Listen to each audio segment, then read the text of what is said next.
Whatever my mind thought would taste good at that moment, that's what I craved, and then I would eat it. First was like peanut butter and jelly sandwiches, and then I didn't like jelly anymore.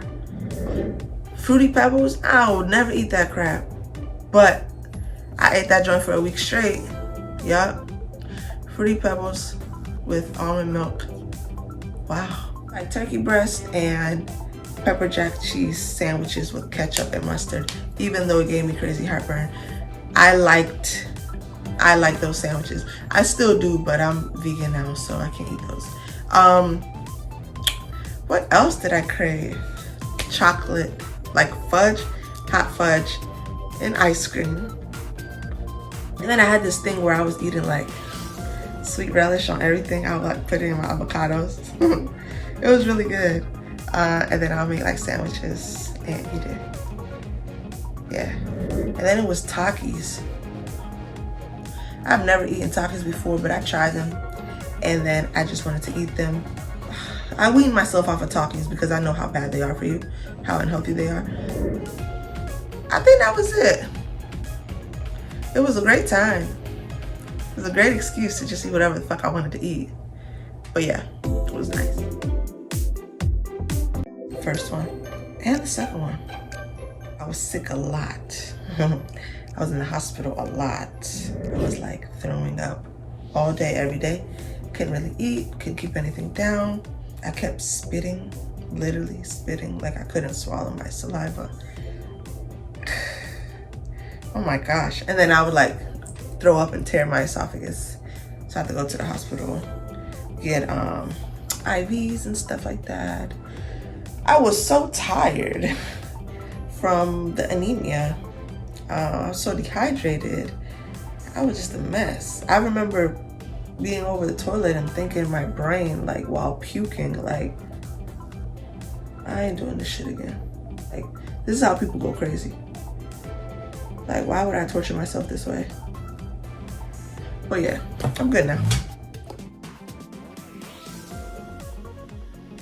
Most enjoyable part, or the most enjoyable trimester, is my last trimester.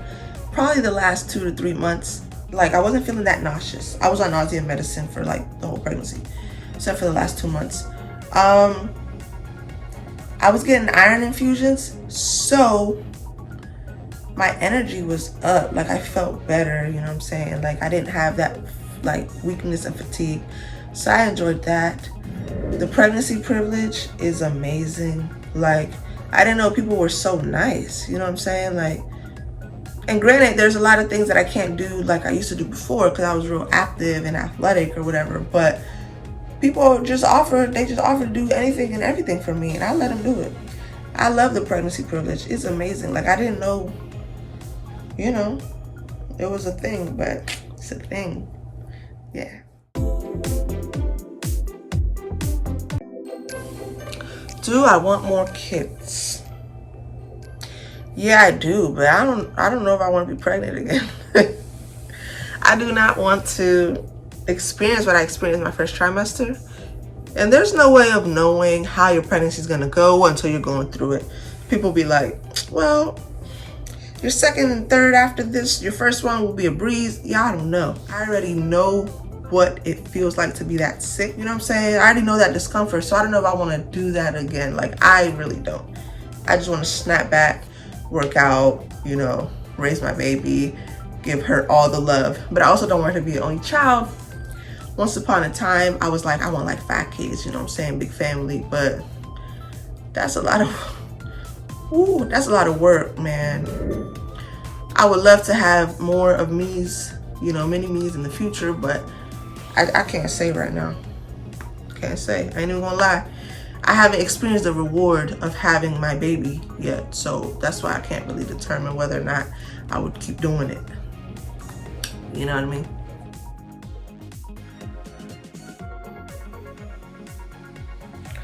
I did some research, and this is common amongst a lot of pregnant women.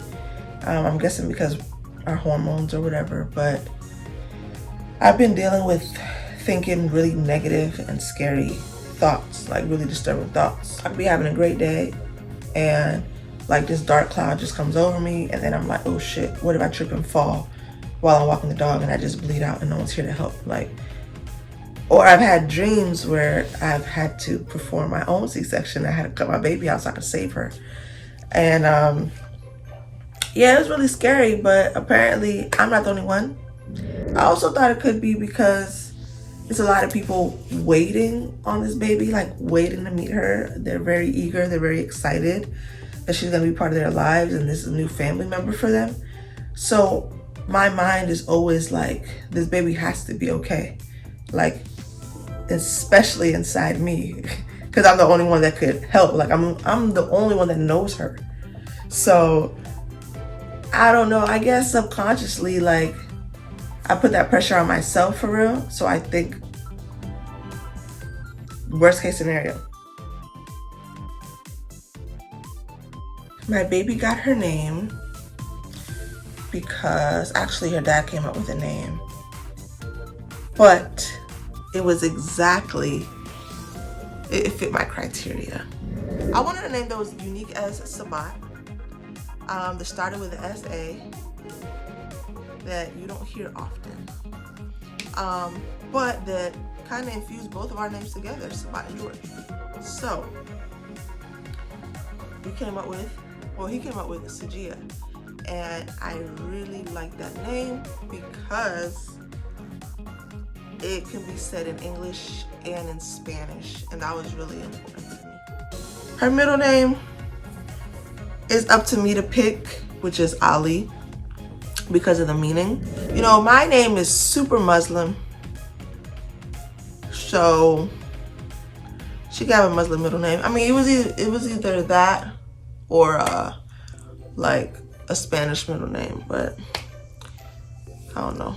I might stick to Sajia Ali.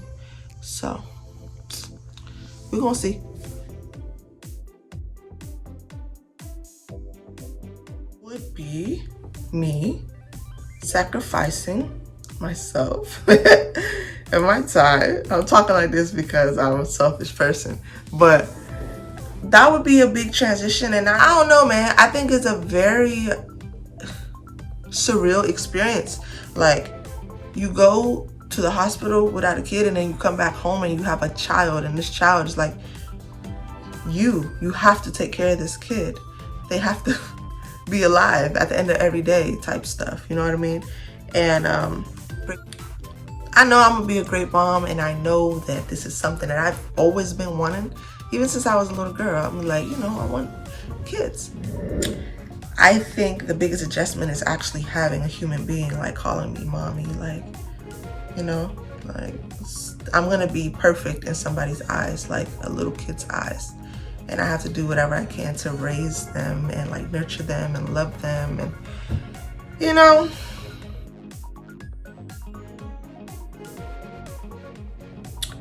Whew.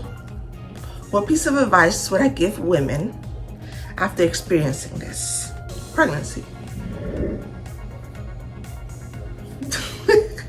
If you do not want kids, don't put yourself through this. And I'm not saying that pregnancy is completely horrible experience, but what I'm saying is it's really easy to resent a child. You're going through all these changes and all these like, all this mental stuff and physical stuff. And like, if you already didn't have in your plans to experience this, then you're not gonna find the beauty in it. So, if you don't want no kids, that pregnancy ain't gonna change you. It's not gonna make you want kids, more kids. I don't think. This is only my opinion. I could be completely wrong. But if you plan to have kids and you experience this, you're gonna buckle down and be like, all right, I'm doing this shit because this is life, and I'm putting myself through this, and it's gonna be great.